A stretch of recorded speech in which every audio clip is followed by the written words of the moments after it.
en esta ocasión centrada principalmente en las novedades que los de Kyoto querían mostrar en la feria angelina.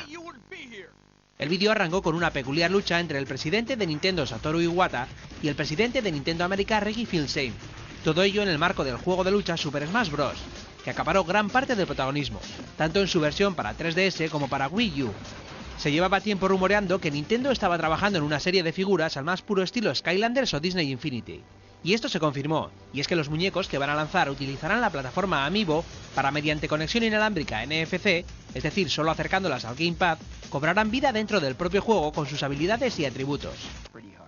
El aspecto visual de Yoshi's Woody World nos recuerda muchísimo al de Kirby Epic Yarn, en un mundo creado con hilos y madejas de lana, en un juego de plataformas para la sobremesa de Nintendo. Este juego será lanzado el próximo año 2015.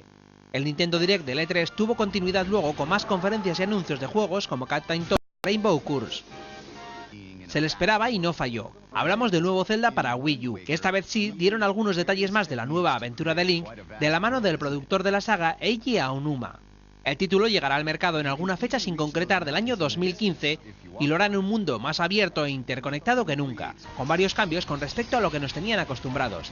Y es que ahora podremos explorar cualquier área del mundo mientras resolvemos los puzzles y enfrentamos a los enemigos que nos acechan. Otro de los juegos más esperados de los últimos meses es la segunda parte de Bayonetta, un juego que cosechó un gran éxito de crítica y público en su primera versión, y que será exclusivo de Wii U.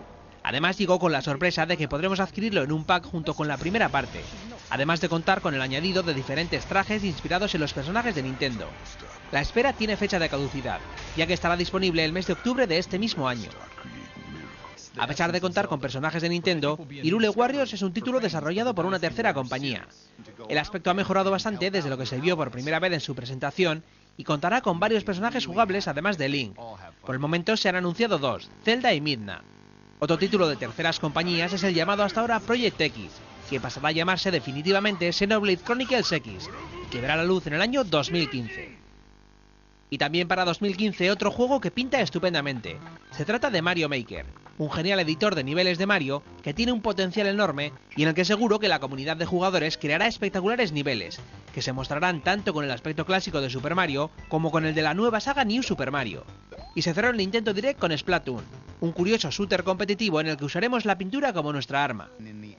Definitivamente las tres grandes conferencias se han centrado muchísimo en los juegos y hemos podido ver grandes anuncios y proyectos que verán la luz tanto este año como en el próximo 2015, pero que nos deja un gran sabor de boca si lo comparamos con la